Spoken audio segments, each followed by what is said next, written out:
Bonjour Laurette. Bonjour. Quel est donc le second ou la seconde lauréate de l'aide à la création? C'est une lauréate, c'est Payal Kapadia et le projet s'appelle All We Imagine as Light.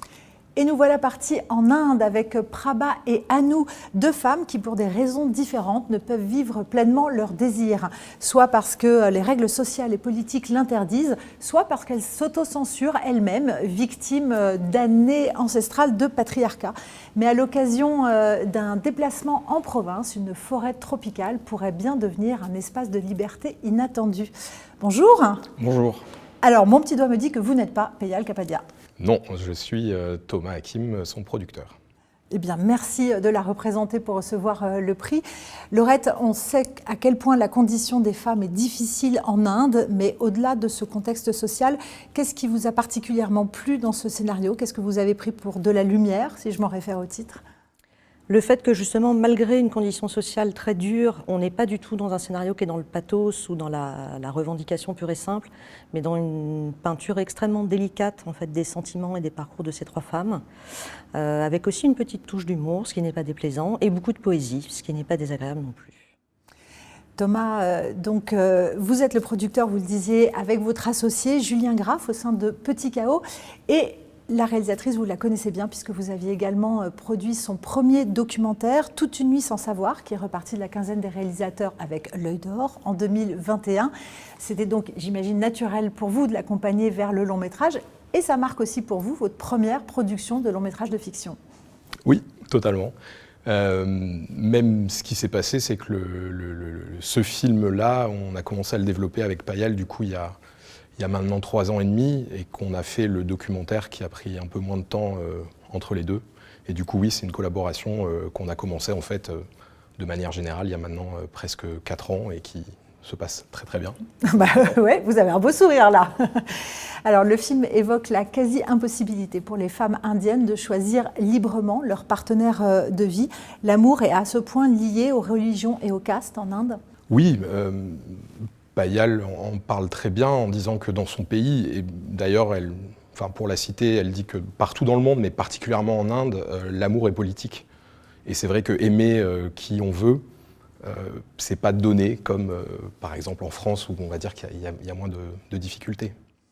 Alors, et pour autant, ce scénario nous montre que les blocages peuvent venir donc, de l'extérieur, mais aussi d'elles-mêmes, parce qu'elles ont intériorisé ces interdits-là. Oui, particulièrement le personnage de Prabha, qui en fait est d'une génération un tout petit peu au-dessus. Elle a vécu plus longtemps ces blocages, en tout cas elle les a totalement intériorisés et elle s'interdit beaucoup plus que sa jeune colocatrice, qui elle se donne un peu plus de liberté et veut vivre son amour qui est pourtant banni par la société librement et qui en tout cas se donne les moyens pour le faire.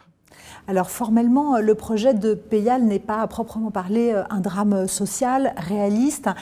Il me semble qu'elle tend vers un temps un peu suspendu et à brouiller la frontière entre réalité et imaginaire. Effectivement, ça fait vraiment partie de son univers.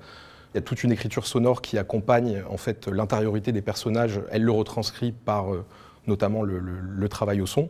Et Payal aussi utilise beaucoup des dessins qu'elle vient mêler en fait à sa narration, qu'elle vient mêler au plan, souvent des dessins en 2D qui vont peut-être un tout petit peu s'animer, et ça lui permet aussi en fait de transcrire au spectateur un état intérieur des personnages par ce biais. Et les personnages, est-ce que sur le casting elle est arrêtée? Je crois savoir que ça va être un mélange d'acteurs professionnels et d'amateurs. Alors le casting est encore en cours, et en effet ça va être un mélange. Peut-être pour le personnage d'Anu, il y a plusieurs choix entre des actrices de théâtre ou peut-être une non professionnelle dont ce serait le premier rôle.